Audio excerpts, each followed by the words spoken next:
என்ன பார்த்தீங்கன்னா, கிறிஷோட அப்பா வந்துட்டு ஒரு மனோஜ் தான் அப்படின்ற மாரி உறுதியா சொல்றாங்க. முத்துவுமே இருந்தாலும், என்னதான் இருந்தாலும் ஆதாரம் இல்லாம பேசக்கூடாது அப்படின்னு சொல்ல, அப்பா மனோஜ் அப்பான்னா, அம்மா யாரா இருக்கும் அப்படின்னு சொல்ல, வேற யாரு ஜீவாவா தான் இருக்கும். ஏன்னா உங்க அண்ணன் வந்து ஜீவா கூட 1 வருஷம் வாழ்ந்தேன்னு சொன்னார் இல்லையா? 1 வருஷம் வாழ்ந்தவர நம்பி இங்க எப்படிங்க 27,00,000 குடுத்துப்பாரு. அதனால நான் சொல்றேன், கண்டிப்பா உங்க அண்ணன் தான் அந்த கிறிஷோட அப்பாவா இருக்கும். அதனால தான் வந்துட்டு நம்மகிட்ட எது பேசினாலும் வந்து மறைச்சு மறைச்சு பேசுறாரு. அதுவும் இல்லாத அன்னைக்கு பேசும்போது கூட பார்த்தீங்களா, கிறிஷுக்கு எவ்வளோ சப்போர்ட் பண்ணி பேசினாரு. யாருக்குமே சப்போர்ட் பண்ணாத உங்க அண்ணன் இந்த விஷயத்துல மட்டும் சப்போர்ட் பண்றாருன்னா, இதுலேருந்தே தெரியலையா? கிறிஷ் தான் வந்து அவரோட பையனா இருக்கும். ஜீவா தான் அவங்களோட அம்மாவா இருக்கும். அவங்களுக்கு வந்து ரொம்ப வருஷம் பழக்கம் இருந்துக்குங்க. நம்மகிட்ட தான் 1 வருஷம்னு சொல்லிட்டு பொய் சொல்றாரு அப்படின்னு சொல்ல, எதா இருந்தாலும் உண்மை தெரியாம நம்ம பேசக்கூடாது. ஃபர்ஸ்ட்டு என்னான்றத கண்டுபிடிக்கலாம். அதுக்கப்புறம் பேசிடலாம் அப்படின்னு சொல்ல, அதுவும் கரெக்ட்டு தாங்க. ஆனா இருந்தாலும் நான் சொல்றது தாங்க உண்மை. பாருங்க, ரோஹினிக்கு உங்க அண்ணன் துரோகம் பண்றான் அப்படின்ற மாதிரிலாம் சொல்ல, என்னதான் இருந்தாலும் பார்லர் அம்மா அவள் பாவம்ன்னு சொல்ல, பார்லர் அம்மாவே நம்ப முடியாது. அதுவும் சரியான கேடு தான். அதுவும் பக்கா ஃப்ராட் வேலை தான் பண்ணுது. ஆனா இருந்தாலுமே வந்துட்டு அன்னைக்கு போலீஸ் ஸ்டேஷன்ல கூட வந்துட்டு பார்லர் அம்மா தானே பிடிச்சு மாட்டி விட்டுச்சு அப்படின்னு சொல்ல, ஏங்க அது ஒரு வேளை நம்ம வசமா மாட்டிட்டோம். அதனால வந்துட்டு ரோஹினி கிட்ட என்ன சொல்லணும்னு சொல்லிட்டு பார்த்தீங்கன்னா, நான் அவங்களே வந்து காசு குடுத்துருக்கலாம்ல.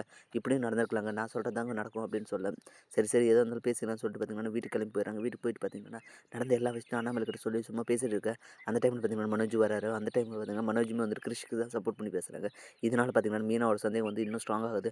மீனா கண்டிப்பா வந்துட்டு மனோஜ் தான் உங்க அப்பாவா இருக்கும் அப்படின்ற மாரி சொல்ல, சரி எதா இருந்தாலும் நான் விசாரிக்கிறேன் இரு அப்படின்னு சொல்லிட்டு பார்த்தீங்கன்னா, முத்து சொல்லிட்டு பார்த்தீங்கன்னா, கிரிஷ வந்துட்டு அடிக்கடி வந்து ஸ்கூலுக்கு வந்து பார்க்குறாரு. இருந்தாலுமே வந்துட்டு அவங்க பாட்டி என்னதான் பார்த்தாலுமே வந்துட்டு கிரிஷ் கிட்ட சரியா பேச விடாம கூட்டு போயிடுறாங்க. இதனால பார்த்தீங்கன்னா, முத்துவுக்குமே இந்த சந்தேகம் ஸ்ட்ராங் ஆகுது. சரி அவங்க வீடு எங்கன்னு சொல்லி கண்டுபிடிக்கலாம்னு சொல்லிட்டு ஃபாலோ பண்ண போக, அவங்களுமே வந்துட்டு பார்த்தீங்கன்னா, முத்து ஃபாலோ பண்ணி வராருன்னு சொல்லிட்டு, எங்கேயோ ஒரு ஷார்ட்கட்டெல்லாம் எடுத்து பார்த்தீங்கன்னா, நைஸா முத்துவ கழட்டிவிட்டு வீட்டுக்கு போயிடுறாங்க. வீட்டுக்கு போயிட்டு பார்த்தீங்கன்னா, நடந்த எல்லா விஷயத்தையும் ரோஹினி கிட்ட சொல்ல, இந்த முத்து நம்மள சும்மாவே இருக்க விட மாட்டான். இவனால தான் நம்ம அடிக்கடி பிரச்சனை மாட்டிரும். இவன ஏதான ஒண்ணு பண்ணணும்னு சொல்லிட்டு ரோஹினி நினச்சிருக்க டைம்ல தான் அருண் பார்த்தீங்கன்னா, முத்து மேல செம கடுப்புல இருக்கிறது தெரிய வருது. உடனே பார்த்தீங்கன்னா, ரோஹினி இருந்துட்டு அருண் கூட சேர்ந்து எப்படியானா அவன எப்படியாவது பழி வாங்கணும்னு சொல்லிட்டு பார்த்தீங்கன்னா, அருண்கிட்ட பேச போறாரு. ஆனா அருண் வந்துட்டு பார்த்தீங்கன்னா, ரொம்ப நேர்மையானவர் இல்லையா? அதனால நான் எதுவும் தப்பான வழியிலலாம் வரமாட்டேன். அவனே என்னைக்கான ஒரு நாள் வசமா மாட்டுவான். அன்னைக்கு நான் பேசிக்கிறேன். அது வேணும் நான் இது பண்ண வர்றதில்ல அப்படின்ற மாரி சொல்லிடுறாரு. இதனால பார்த்தீங்கன்னா, ரோஹினிக்கு திருப்பி இன்சல்ட் ஆகுது. என்னடா அது இவர்கிட்ட போய் ஹெல்ப் கேட்கலான்னு வந்தா, இவருமே வந்துட்டு இப்படி சொல்றாரு அப்படின்னு சொல்ல, சரி நாமளே தான் எதனா ஒண்ணு பண்ணணும். சிட்டிக்கிட்டேனே ஹெல்ப் கேட்கலான்னா, அவங்ககிட்ட ஆல்ரெடி நம்ம குடுத்த இதுவே வந்துட்டு மாட்டிக்கிறோம். அவங்ககிட்ட போய் திருப்பி ஹெல்ப் கேட்டா திருப்பி நம்மளும் தான் தேவையில்லாத விஷயத்துல மாட்டிக்குவோம் அப்படின்னு சொல்லிட்டு பார்த்தீங்கன்னா, என்ன பண்ணலாம்னு சொல்லிட்டு நித்யா வீட்டுக்கு போறாங்க.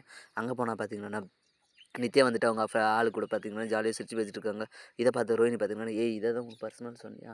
நான் எத்தன முறை கேட்டாலும் வந்து என்கிட்ட சொல்லவே இல்ல. ஆனா நீ என்னடான்னா வேற ஒருத்தவங்க கூட பேசின்னு இருக்க" அப்படின்னு சொல்ல, "இவரு யாரோ ஒருத்தர் இல்ல என்னோட லவ்வர். நான் இவர தான் வருங்காலத்துல கல்யாணம் பண்ணிக்கலான்னு இருக்கேன். அதனால தான் நான் 2 பேரும் சிரிச்சு பேசிட்டு இருக்கோம்" அப்படின்னு சொல்லி, "ஏய் இவன போய் எப்படி கல்யாணம் பண்ணிக்கிற? இவன் தான் அன்னைக்கு மீனாவ பொண்ணு கேட்டு வந்து மாட்டிக்கினாரு" அப்படின்னு சொல்ல, "ஏங்க இதெல்லாம் பண்ணியிருக்கீங்க நீங்க" அப்படின்னு சொல்ல, "ஆமாங்க அன்னைக்கு நான் தெரியாம போயிட்டு முத்து கிட்ட ஹெல்ப் கேட்டு பார்த்தீங்கன்னா, மீனாவ பொண்ணு கேட்க போனேன். அதுக்கப்புறம் தான் தெரிஞ்சு அது முத்துவோட ஒய்ஃப்ன்னு சொல்லிட்டு, அதுக்கப்புறம் நான் அப்பவே வந்து மன்னிப்பு கேட்டு அவங்கள சிஸ்டரா ஏத்துனுங்க. நீங்க ஏங்க திருப்பியும் பழசெல்லாம் கிளறீங்க அப்படின்னு சொல்றாரு. இப்படி தான் வரப்போற எபிசோட் வந்து போப்போது. அடுத்து என்னென்னலாம் இன்ட்ரஸ்டிங்கா நடக்க போகுதுன்ட்டு நான் அடுத்தடுத்த வீடியோல சொல்றேன். மேலும் இது போன்ற வீடியோக்கள தொடர்ந்து பார்க்க மறக்காம நம்ம சேனல் சப்ஸ்கிரைப் பண்றேங்க. கூட பெல் பட்டன் அழுத்துங்க. அப்பதான் நான் போடுற ஒவ்வொரு வீடியோ உங்களுக்கு நோட்டிஃபிகேஷன் வரும். Thank you.